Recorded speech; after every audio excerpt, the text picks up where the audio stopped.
from Oklahoma City, the fight of the Big 12 championship. In the Circle is live here. Eric Lopez alongside Victor Anderson in the studio. Ashton Slaughter has been helping us with D1 softball here. Coverage all week long in Oklahoma City. We're about an hour away from the semifinals here in the Big 12 championship, where the Oklahoma Sooners will take on the BYU Cougars, followed by the Texas Longhorns, the defending regular season champions, will take on the Baylor Bears. We will break down and preview those two semifinal games. We're going to hope to have some guests on, some major storylines going out west in the Pac-12 championship that we are going to discuss, including, does the Pac-12 still have a chance to get a third host, perhaps? We'll break that down. Victor's going to tell us some of the react scores here in a couple of moments of some of the games that are already going on and the impact of that. Of course, you can follow us at In the Circle SB on Twitter. Of course, follow D1 Softball on Twitter as well. The YouTube channel has been our exclusive home for all the Big 12 post-game press conferences all week long. Victor, how you doing? Doing very well, sir. Happy semifinal Friday. Your internet's a lot better than what I was told it was not last night with the UCF Baylor game that took place over at Oklahoma City, but that's neither here nor there. First of all, Eric, how are you liking the new the graphics that we have thanks to our friends at Very nice. StreamYard? It is very impressive, folks. We're not certainly we're going to blow all the bells and whistles out, right? We're going to get them all out of the way. Bells, whistles, smoke mirrors, you name it. We are ready to get things going. Now, go ahead. What are some of the big things that you're looking forward to in terms of today in Oklahoma City? Just like your opening thoughts before we get into the national. Well, I think it's an interesting day. We're about 2 days here of full action across the country. Of course, the Big 12 semifinals. Here's some storylines. Oklahoma trying to get back to the championship game, maybe move up in the seed line nationally, perhaps a top 2 seed if they were to win the Big 12 tournament. BYU, though, after the upset over Oklahoma State, trying to play themselves perhaps into the NCAA tournament. They're on the bubble. Could we have a holy war to decide who's team 64 and 65? We might be headed towards that. Who knows? Speaking of that, you got Baylor against Texas in the second semifinal. Baylor perhaps trying to make a late push to host. We'll see if that can play out. Those are the storylines of Big 12. You got out west, the Pac-12 semifinals later on with UCLA and Arizona. UCLA trying to get to the Pac-12 title game, trying to secure a top 8 national seed. But Arizona, after the run rule victory over Washington last night, could Arizona with a run here at the Pac-12 championship sneak in as a host? Stanford will play Utah. Utah trying to improve their resume. They're on the bubble. They're one of the last, depending on who you ask, they're either one of the last 4 in, maybe one of the first 4 out. They'll play the Stanford Cardinal in the 2 semis in the Pac-12. The Big Ten, of course, we had a feeling, a league that, quite frankly, has not been up to standards. It's kind of been blown up. Michigan will play Wisconsin. Indiana will play Nebraska in the Big Ten semis. We'll break that down going on as well. The SEC has been playing since the crack of dawn, Vic? Close enough. They had Missouri beat Arkansas earlier today, and then Florida beat Georgia in the SEC tournament game. That's big for Florida. Remember, I said at the beginning of the weekend on the podcast, the SEC tournament would help kind of clear up the seeding from the SEC host site standpoint. I think Florida is right there on that top 8 line right now. I think Georgia and Arkansas are on the outside looking in as far as the top 8 seed. Missouri as well. Missouri will play LSU in the semifinal. Florida's going to play the winner of you've got A&M. And Florida's going to play Texas A&M. They walked off South Carolina in the final quarterfinal. That's a huge win for A&M because you don't want to go 1 and out here in the SEC tournament and all of a sudden you become a bubble host as far as A&M's concerned, especially if Baylor were to win the Big 12 tournament, you could see a flip there. But that's a huge win for A&M. So our match, what is the matchups in the SEC there, Vic? We have what? Florida? The SEC you're going to have going on right now, LSU versus Missouri in the first semifinal. And then in the second semifinal, you have Florida versus Texas A&M. LSU, of those 4 teams, Eric, based on your bracketology, the last one for the regular season, you felt the strongest about the Bayou Bengals if you take a look at your top 16 seeds scrolling at the bottom of your scene entering championship week. LSU, you felt strongly were locked into a top 8 seed because of their strength of schedule and their RPI. What's fascinating to me, Eric, is you got Missouri at 11, Texas A&M at 12, Florida at 13. One of those three teams will play in the SEC championship game. One guarantee because A&M and Florida are playing each other, and Missouri's playing LSU right now. So it feels to me, Eric, out of Missouri, A&M, and Florida, one of those three wins the SEC championship, especially if it's Florida after they beat Georgia. Yeah. I mean, I would tell you, I probably have moved up Florida since that bracketology. They're more in that 8-9 range right now after the win over Georgia. That was huge for them. And LSU, I feel really strongly, and that certainly increases with wins over Alabama and a win over Tennessee. That's pretty strong for LSU. I think Georgia's on the outside looking in. I think Missouri's still on the outside looking in, but certainly they have a big game going on, as you mentioned, against LSU that maybe gets them in the conversation of the top 8. So that's what makes the SEC unique, but at least they're having good weather to get some games in. Yes, I know. A novel concept going on in Auburn, Alabama, these last few weeks. One thing I did want to brought up with you, and I teased it when we were doing our pre-production meeting this morning before we went on the air today. There's a team that I think still has an outside chance based on everything that's going on to sneak in the back door and potentially be a host. That is Texas State. Texas State, which have been a fringe host going into the Sun Belt season, lost that series versus Louisiana. They're in the semifinal versus South Alabama. If they beat the Jaguars, they will likely hopefully they play Louisiana in the Sun Belt championship game. With everything going on, Virginia Tech won it in the ACC. Washington getting run ruled in the Pac-12. Alabama won and done in the SEC versus LSU. Is there still a crack in the door for Texas State to open and possibly make two teams hosting from the Sun Belt? No, I don't see it. I don't even have them like 17 or 18 or 19. I got them in the 20 spot. Do we have a score in the Clemson-Duke game? Because that was an extra inning. Duke won. The Duke-Clemson game was decided on a overturned call at the plate. A second straight walk-off win for Duke in the ACC tournament. They will play in the final versus the winner of Georgia Tech and Florida State. Right now, Georgia Tech is ahead of the Seminoles. They're early in Durham. Georgia Tech with the 1-0 lead. The Yellow Jackets and Coach Aileen Morales trying to steal a bid in the ACC. So that pretty much officially eliminates Clemson from any conversation at all. It was very slim, but they're out. Right now, to me, you look at Arizona is the team to watch as far as a team that could host. Yes. I have them in the 17 slot. I have certainly them in 17, and I think maybe Texas State moves up to 19 with Clemson out of the picture now completely. But Florida State, obviously, that's a big game with Georgia Tech. Can they get to the ACC final against Duke? If they don't, that you might see a switch there. I feel like otherwise, we're pretty much set as far as the host. Fair enough. We'll see what else happens. By the way, our first official bid into the NCAA tournament has been clinched. Congratulations to Southeastern Louisiana after losing on a walk-off last year in the Southland Championship versus McNeese. They win on a walk-off versus Incarnate Word. Then Rollins on the call with that one. So congratulations to the Lions. Their first trip ever to the NCAA tournament. And trust us, we will talk a lot more about Southeastern Louisiana in the upcoming days leading up to Selection Sunday and where they will likely go in the NCAA tournament. So congratulations to the Lions, punching the first official ticket to the NCAA tournament.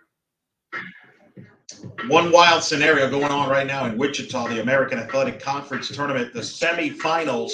It has been all Wichita State, 11-1 against FAU. Vic, you say you've been following that game closely. Addison Barnard's been basically batting practice. Addison Barnard has been Allison Barnard. She's hit 6 home runs in the last 3 days and willing Wichita State to a likely championship battle versus Charlotte. Now, with everything that has happened, Eric, does Wichita State still need to win the American tournament? Oh, yeah. Yeah, they got to win the tournament. Yeah, they got to win the tournament. But that's what's interesting here. So it's going to be Wichita State and Charlotte, barring a miraculous comeback. It's going to be Wichita State against Charlotte in Wichita. Wichita being the kind of the home hosting the game, even though they're not the host, but they team. won't be the top seed. So this is bad news for FAU. This is bad news for FAU. Yes. If Wichita beats Charlotte and takes the bid, more than likely it'll be at FAU's expense. Wow. That's what I think will happen. FAU's really, the resume is thin in the top 50 wins. Their schedule strength's not very strong. The American is a 7th rated conference. I'm not saying it's impossible that the American couldn't get 3, but this is not ideal for FAU. I think FAU, I felt they needed to get to the final against Charlotte to feel okay. Well, yeah, and barring a miracle, it ain't going to happen. And the problem is, even if Charlotte, if you're FAU, you need Charlotte to win the automatic bid to make sure Wichita doesn't get in. But the problem is, even if that happens, Vic, there's no guarantees with FAU. No. What else happens? They would have to root for chalk. Yeah, and it's going to go back to the Big Ten. With the Big Ten, you got Michigan, Wisconsin, Nebraska, Indiana. If anybody other than Michigan wins the Big Ten, there's a bid right there. Gone. Well, but here's the thing. Let's say you're right on that, which I don't think it's crazy. Obviously, that's a very realistic thing. The question then becomes, does that Big Ten team that you just referenced, Indiana, Nebraska, or Wisconsin, right? Whoever wins that automatic bid, are they stealing the bid from Penn State or someone else? And again, Penn State, the way they limped in, losing to Maryland in the Big Ten tournament, losing 2 out of 3 to Rutgers, they finished terrible. RPI still pretty good, but I got to warn people, this is a weird year when it comes to the RPI. Yes. Because you've got teams like Boston, you got teams like Miami of Ohio, you got teams like Liberty who are in the mid-30s RPI-wise that normally would not be that high in the RPI. They're clogging up the spots in the 30s. So as a result, you got some of these power teams a little lower than usual. So I think, to me, this could be a year, Vic, where we see more teams get in with an RPI of 40 or above, and you might see some teams in the 30s not make it. And that's going to create a lot of chatter and debates and conversations. But I think we could be headed for that type of a bubble this year. And that doesn't even consider the fact that you have this is the 1 year, Eric, where we have more questions about teams 55 through 75 than we've had ever before. I don't know about that. I don't know. I don't know if I would say that deep. I would say it's more like 58, 59 through about 66. I don't think it's as deep as from a quality standpoint as years past, but what's happened is you've got more teams taking losses than ever before for a lot of reasons, parity, et cetera, et cetera. And what is the committee going to value this year? Are they going to value the teams that played a tough schedule in tough conferences? Or are they going to value top 10 wins? Are they going to value top 25 wins? Are they going to value, punish teams that have a ton of quad 4 losses? Like Liberty is an interesting case. Liberty has 5 top 50 wins, highlighted by the LSU win last week. But they also have 7 quad 4 losses, including New Mexico State, getting run ruled by New Mexico State last night. That was quad 3, actually, but they have 7 quad 4s and a bunch of quad 3s. And they still got to play. And if they don't win the tournament, they're going to take another loss. What does the committee value there? The quad 4 losses and keep Liberty out, or do they value the quality wins and keep them in? That and all of a sudden, CUSA becomes a 2-bid league if they put Liberty in. And if CUSA is a 2-bid league, at what league's expense is it going to be at? Is it going to be at the expense of the Big Ten? Is it going to be at the expense of the Big 12? It's going to be at the expense of the American. That's what's going to all come down to. We're going to be joined in a few moments by our let's bring on our guests. Our West Coast contingent who will be joining us shortly, Shelly Carlin and Jenna Becerra, who are covering the Pac-12 tournament. We'll talk about the prospects of Arizona, but to kind of wrap up your point, Eric, what will the committee value this year? Because every year, Eric, we've seen the committee value a different metric in terms of where a team gets seeded, what teams get in, what teams get left out. I'll be fascinated. Come selection Sunday. And that's the thing. We're not, and we're not going to know until after the fact. That's what's going to be. No, we're not. Intriguing about this. I mean, last year we found out the committee harped on the top 10 wins, and that's how Alabama got bumped up all the way to a 5 seed. I disagreed with it. That's what they did last year. What is that this year? Who knows? And it's hard to dictate. It's hard to dictate more than ever what the committee is going to value because it's fluid on a year-to-year basis. So I don't know what to say. If you got thoughts and questions, put them in the chat. We will answer those questions as best as we can. We will be live either later tonight or tomorrow. Follow us on social media, as you can see above the screen at In the Circle SB on our Twitter account or /X, and we will let you know about updates from there. Also, Sunday, 6:30, D1Softball.com, our selection show. Eric, Jenna, myself, Justin, Amanda, the whole crew. We're going to be breaking down the field of 64. We're going to talk about who's in, who's hosting, who's out, the matchups, and all of the good stuff. So just be on the lookout for that. It's going to be fascinating. But let's get back to where you're at right now, Oklahoma City. Yeah, let's bring it back. Let's bring in Ashton for a couple moments here. We haven't been jerks here. The man's been working harder than anybody. Yes, Ashton Slaughter slides right in with his Collinsworth slide as Eric tries to potentially get some guests for us for our semifinal Saturday. Ashton, the quarterfinals yesterday, it felt like we got some of what we expected with Texas and Oklahoma riding the ship, and then we got the unexpected with BYU knocking off Oklahoma State. What was the biggest takeaway from what you saw in Oklahoma City yesterday? Oh, boy, that's a good question. I mean, like you said, kind of first things first, it wasn't all chalk. In most of the games, other than the last game we had, Baylor, UCF, there was a good amount of runs put up. So if that trend continues into today, then now we know that the two teams that want to advance to tomorrow to the championship round of the Big 12 softball tournament need to be able to put some runs on the board.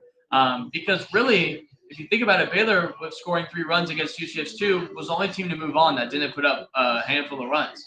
And those came obviously at kind of weird points in the game and weren't super easy to come by. So if that trend continues into today, then really good offense is going to need to continue for these teams in order to move on to tomorrow.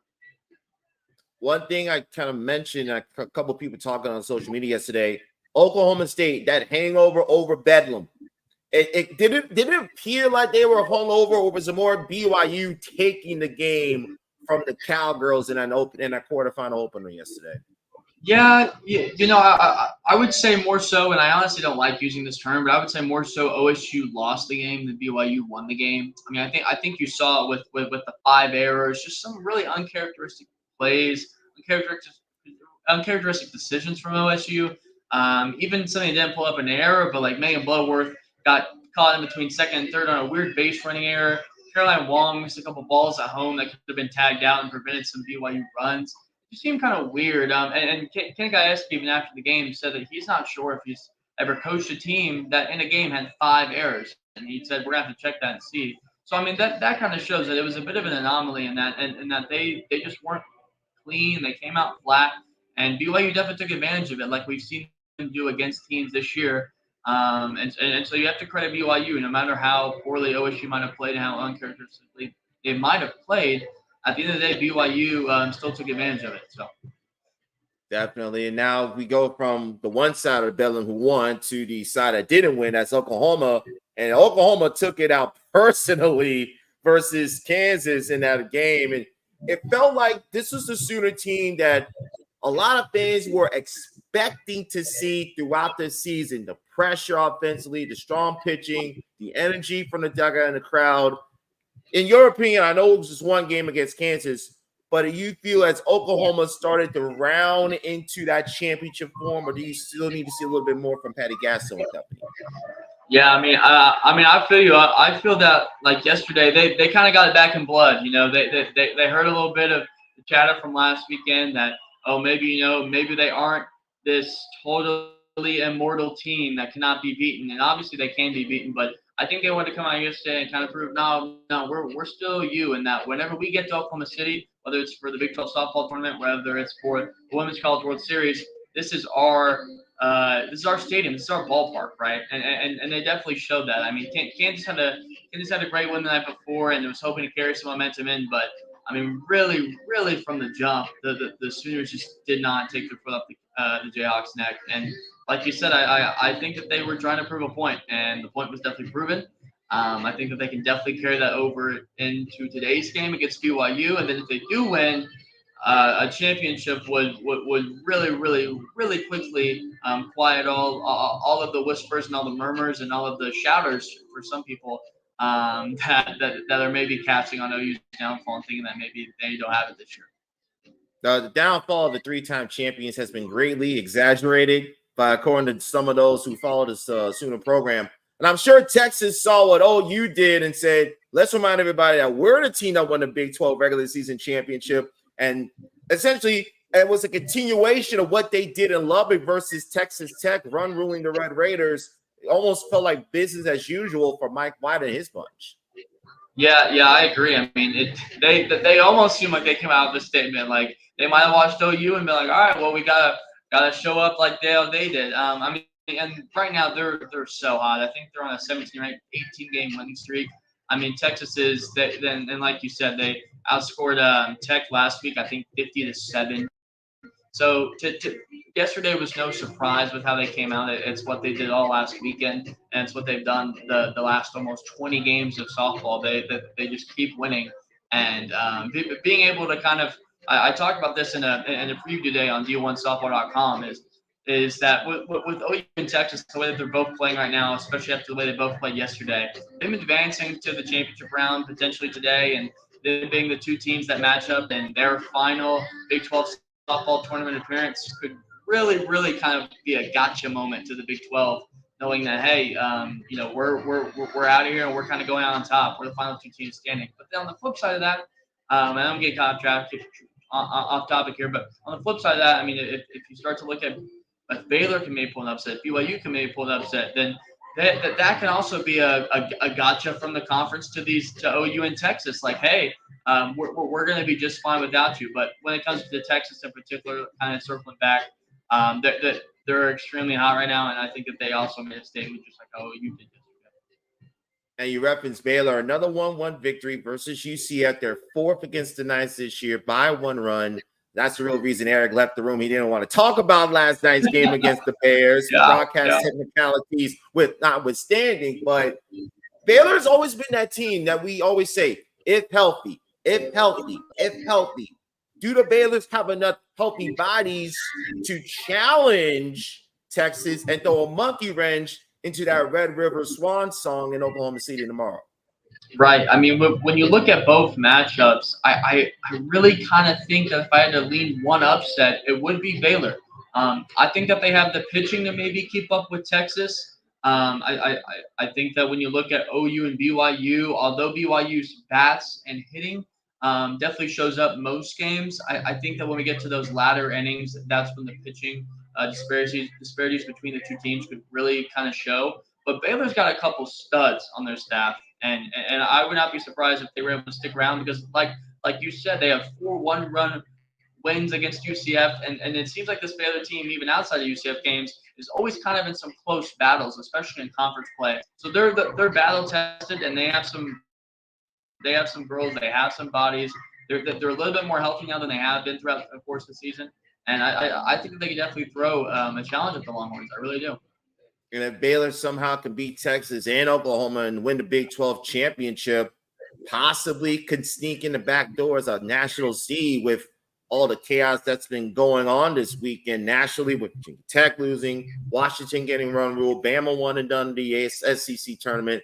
Still a lot of possibilities there, Ashton. But before we let you go, there is a little bit of a clip that we saved.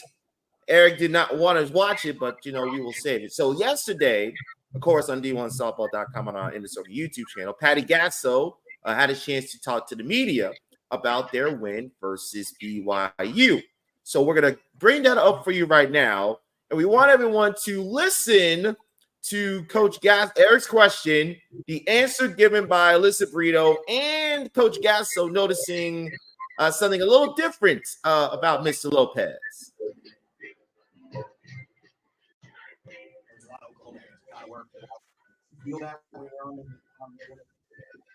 Yeah, definitely. I mean, we travel across the country and we show up. So they've always said that they're supporting us throughout anything.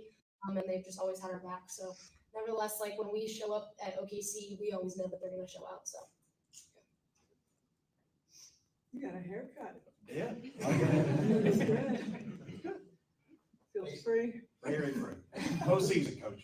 Do you want me to answer? Sure. Yeah. You obviously, almost 4,000 people came here for lunchtime, basically. Get out of work. We're spoiled that way, but we just try to play good softball, and it's really been spreading across the UCF, but anywhere we go, especially the Hall of Fame Stadium. There's just wonderful memories here, and they take ownership of this place when we play here. So it's good to see that as long as we're alive. Oh my goodness. Coach Gasso, you got a haircut? Hey, that's why Patty Gasso is one of the best in the business, man. She's attentive. She sees everything. And shout out our man Eric Lopez for getting the nod and for getting the compliment from Coach Gasso. That says a lot. A woman, you don't win 7 national championships without having the fine attention to those small details, especially in the postseason. So I'm sure if she wins today, she'll notice something else about somebody's hairdo or hairstylings in the press conference. And it'll help if you score 13 runs. It'll help to notice about those other things as well. So Ashton will let you go for right now. Let's wait for Eric. He's busy running around doing something. Appreciate talking to you as always, sir. So we'll let Ashton go. We'll bring back Eric in just a moment. So what's going to happen, folks? While we wait for Eric, we'll show some love to myself. Now, we want to remind everybody, I got a couple things going on right for Shelly Carlin and Jenna Becerra, who are in Stanford, California with the Pac-12 tournament. We'll talk about that and Arizona's chances of hosting if they take care of business down the back end. UCLA's now in position to be a top 8 seed, and the kind of that finality of the Pac-12 and since it's their final season as a conference. A couple of notes and news we want to share with you before we wait for Shelly and Jenna to come on the show. A couple of announcements in the conference. Conference USA announcing that Missouri State will be joining the league as of July the 1st of next year. So they add on with Delaware joining the league, and they're going to have Kennesaw State. They'll be joining the league this year in July the 1st. And the West Coast Conference, for all you West Coasters, big news for them as they add both Grand Canyon and Seattle to the West Coast Conference. So all of a sudden, the West Coast Conference, in terms of a softball perspective for 2026, Grand Canyon, Seattle, added on with St. Mary's, Loyola Marymount, Oregon State, who as of right now is still a affiliate member playing softball in the West Coast Conference. So right now, you can make a clear statement that the West Coast Conference, once their members are newly added, it's going to be right there with the Mountain West in terms of best softball conference west of the Mississippi River, with the Pac-12 going away in its current format as of June the 30th. Come on, Miners, once again, if you have questions, put them in the chat. We're streaming on our Facebook and our YouTube page right now. We will be live tomorrow. Time to be determined. Guests to be determined as well. We're still waiting to get all of that taken care of. And once we get all of that done, we will get those announcements out to you very shortly. Eric is running around somewhere in the press box in Oklahoma City. He says he's trying to get some guests for us, but as of right now, he's not been successful. And we're still waiting for Shelly and Jenna to join us. Update in Durham ACC semifinal. Georgia Tech leading Florida State 1-0. They're in the top of the fourth. Florida State's trying to hang on to chances of being a national seed. Wichita State dominating FAU, the 1 seed in the American. Wichita State up 12-2.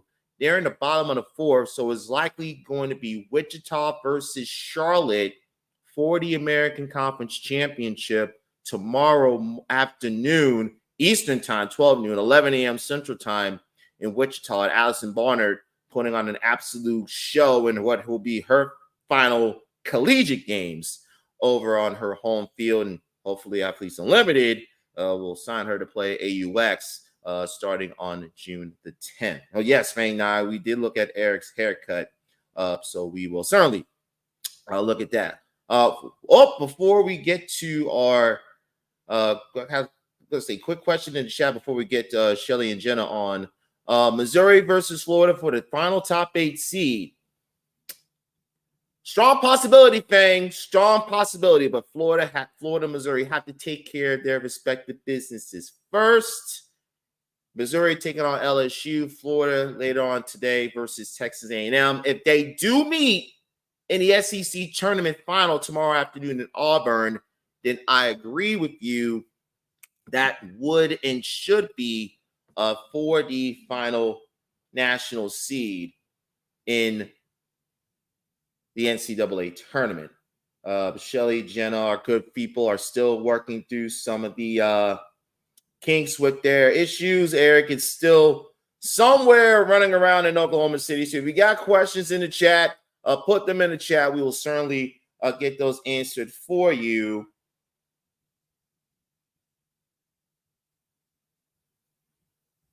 And this is what happens, folks, when you have a million different things running around and you gotta make sure everything is going up at the same time. So we're still working out those things and getting those taken care of for you. Now, again, we do want to remind everybody, Sunday night, 6:30, Eric and I will be hopping on the D1 softball page for their selection show watch along, where it'll be Jenna Becerra, Amanda Lorenz, Justin McLeod, and we're working on guests left and right to get those thoughts on the field of 64.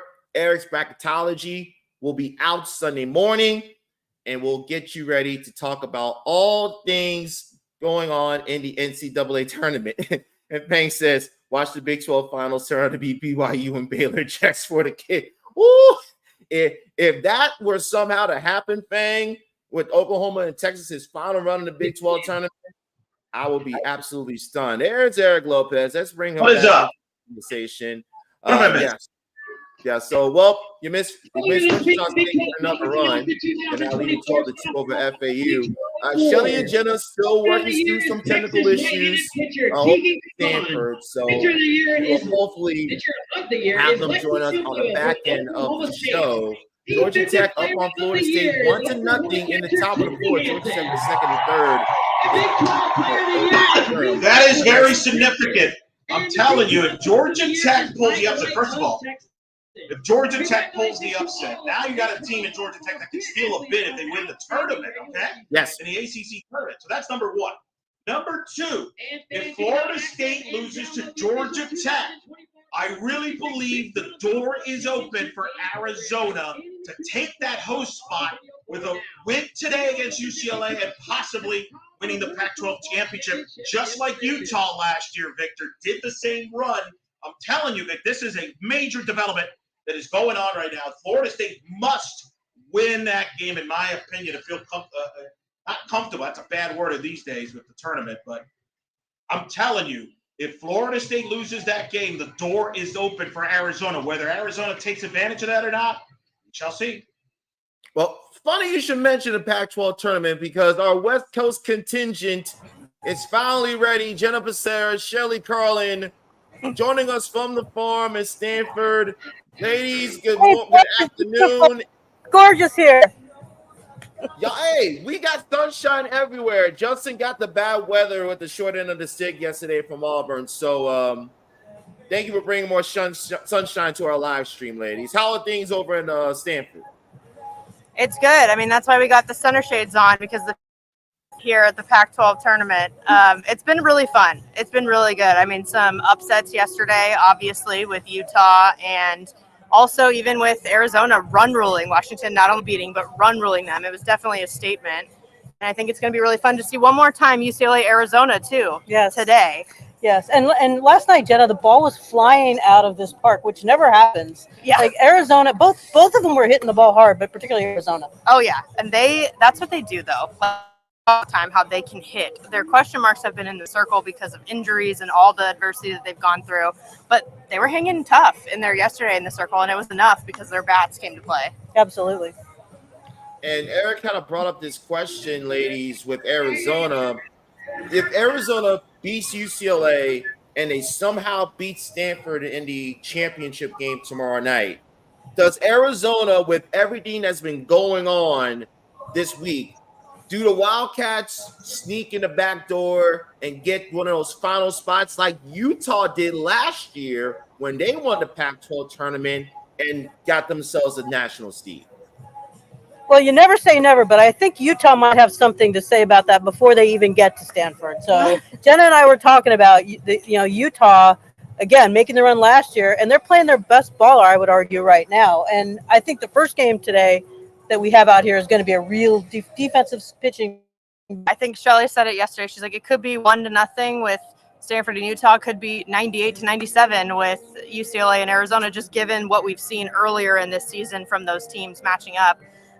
But Utah said they want to be the only Pac-12 tournament champions. They want to repeat, so they're the only ones to ever do it. But I do think Arizona has a shot. I mean, if they go all the way and mow through these teams, if it's like a Washington and then they beat UCLA and then Stanford, those are three teams that have been in the top 10. So yeah, I do think it is a shot for them to slide in towards the bottom of the top 16. And I think Arizona has some little added, not that they need this, but they have a little added incentive given what UCLA did in the last time they met at Easton Stadium, coming back from 7-0 down for the best comeback in UCLA program history to beat Arizona on that Sunday, senior day. So I think the Wildcats have no shortage of motivation, and as long as like you did yesterday, you're the Arizona, and this is what we never would have thought earlier in the year. Mike Candrea is here too. So in terms of the good vibes and the good juju, we got that going here. Well, I just met Natasha Wiley, so we're both having good days here at the field. Listen, let me ask you, this is a very important day in the Pac-12. Utah, let's stay with Utah here, because Utah, you're going to be the first semifinal against Stanford. I'm here with BYU is going to play Oklahoma here at the top of the hour at the Big 12 here in Oklahoma City. I really believe in looking at the resumes, we could have a holy war debate for one of the final spots in the at-large between Utah and BYU. They have similar resumes. BYU has more top quality wins, I would argue, with 2 wins against Oklahoma State and Oklahoma.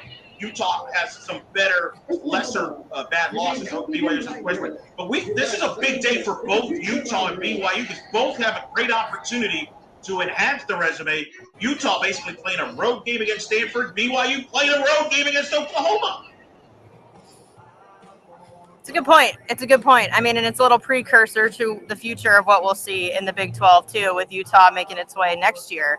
So I think there's always that little rivalry going on in the back of their heads at the same time. But I agree, it could be very much up in the air. I think Utah has the experience from last year where they might have a little more likelihood to, as they did it before. They have this balance of kind of like living in the moment, but also taking confidence from last year. But yeah, it's a very interesting state of Utah bringing it this conference tournament season. No doubt about that. And look at UCLA, Arizona. Of course, the two teams are going to play with high stakes. We've talked about Arizona as we're talking. Florida State is losing to Georgia Tech in the ACC tournament. If Florida State loses that game, I really think the door is open for Arizona to get in. Arizona right now has more top 25 wins than Florida State. More top 50 wins. Schedule strengths are similar. You crush Washington. If they were to beat UCLA, and get to the Pac-12 final, and it's like clinch it with the title. And at that point, I think Arizona could jump FSU. But then this is big for UCLA, because I think UCLA needs this win to try to secure a top 8 national seed here, Shelley. So, of course, UCLA, Arizona, a lot on the line here. Always. And it's going to come down to one thing, the question that everybody wants to know the answer to, which is pitching, right? What's going to happen in the circle for the Bruins? Caitlin Terry has won five straight complete games. She only needed 78 pitches to dispose of Arizona State yesterday. But Taylor Tinsley has not pitched for almost 2 weeks. And so the last time Caitlin Terry pitched against Arizona, they lit her up for, I believe it was 15 runs in 15 innings, something like that. So I think to who's in the circle and what that's gonna be like. As I said to somebody earlier, and Jenna alluded to this, it could be more like a football game at the Rose Bowl than a softball game here at Smith Family Stadium. That's pretty good. That's pretty funny there. Let me ask you both. Obviously, what has it been like this week? It's a great event, the Pac-12 tournament, but I'm sure everybody, obviously, it's no secret. This is the last Pac-12 championship as we know it. Take me through it. What's the mood like over there in Palo Alto, Jenna? That's your backyard.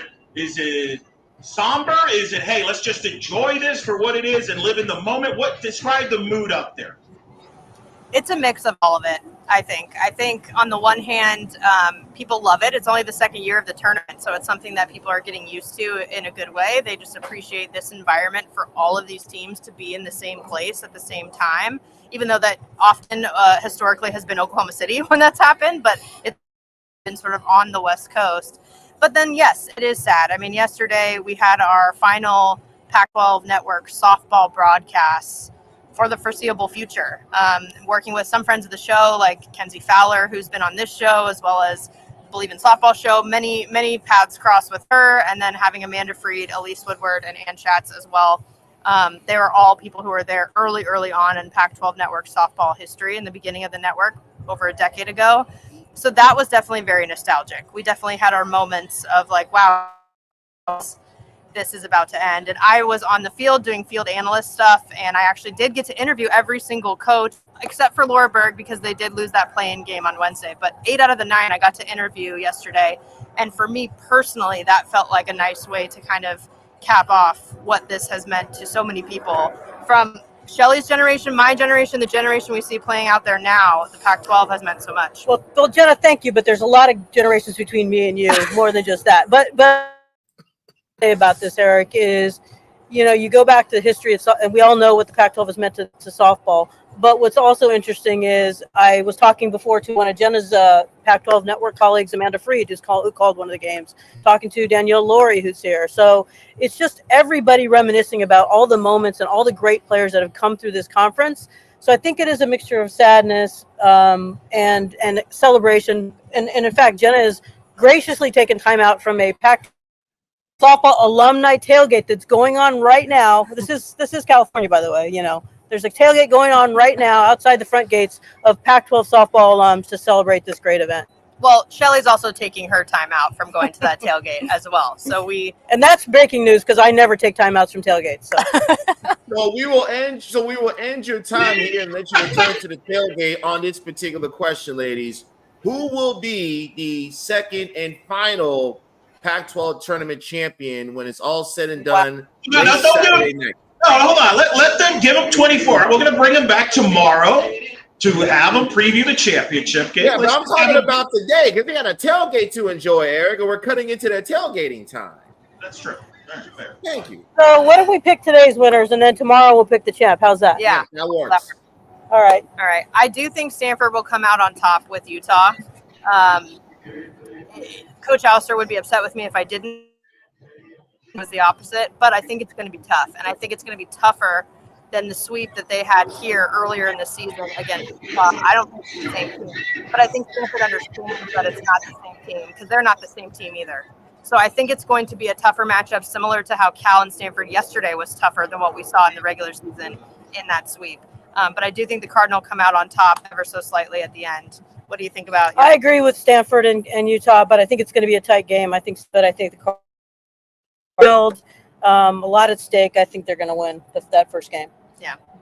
How about the second game? I was going to say, are you your going to make me Bruins. go first? Because if I don't pick UCLA, I will not be allowed back in Southern California. I might as well just not get in the car and drive back. So I'm going to have to pick my Bruins. I think it's going to come down to, even if Caitlin Terry is pitching, she shut out Arizona the last 4 innings of that game on a Sunday. And so the way she's pitching, I think, if the Bruin bats come to play, it might be, like I said, a football the Wildcats. I think I'm with you because I do think Caitlin Terry has gotten better with time. Actually, the more she faces teams, she's actually improved. We saw that yesterday. Her 4th time in less than a week going up against Arizona State, and she somehow felt like she got even better. And I had asked Coach Kelly Inouye Perez during the game on Pac-12 Network, like, what went into the decision to start her again this 4th time in a row. And she's like, well, Coach Lisa wanted to see how tough she is. So when the GOAT challenges you to something, you do it. And that's what we saw. So I wouldn't be surprised if we see more of that. Old school softball. I like that. That's a very much a deal there.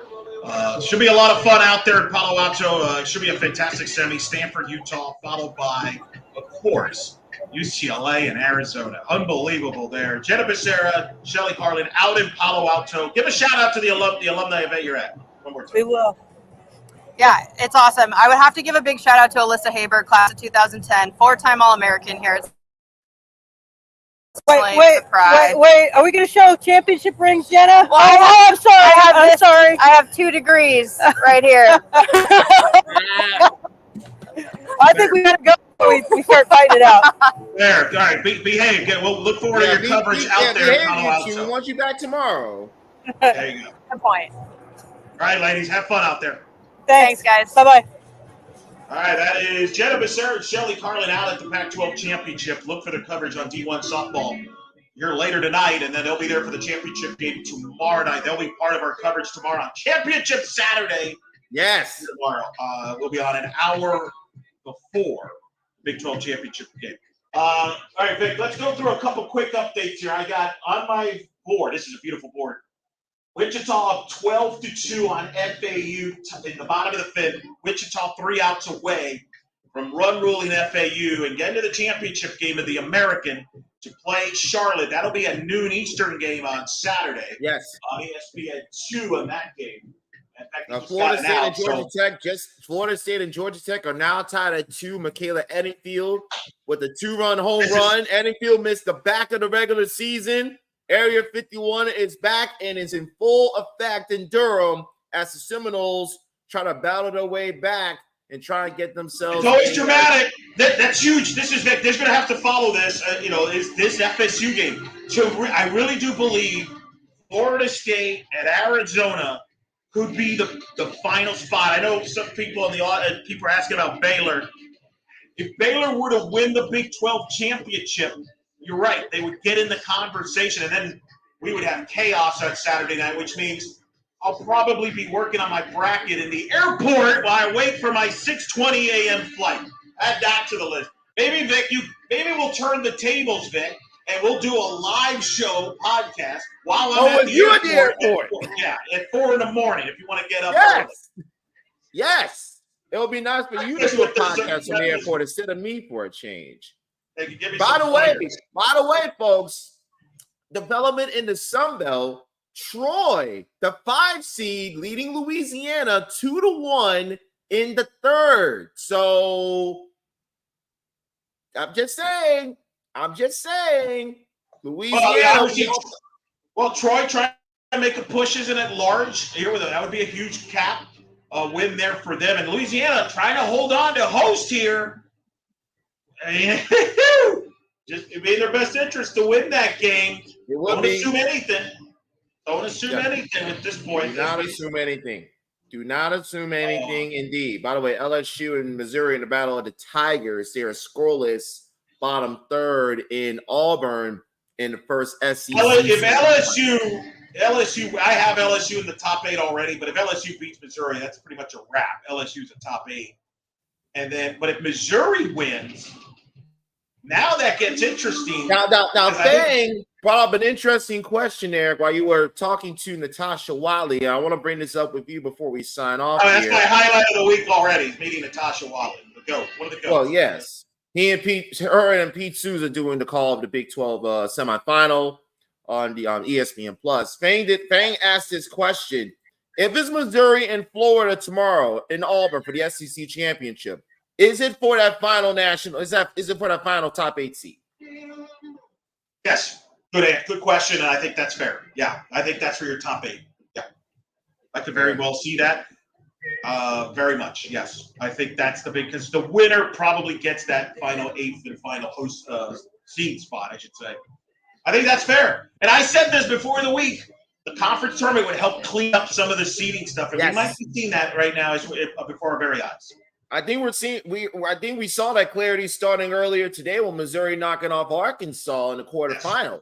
And if they can beat LSU to get to the championship game, I think Missouri has a great case to be a top 8 national seed. And of course, Florida as well, with the work that they did earlier today, beating Georgia, and then they beat A&M.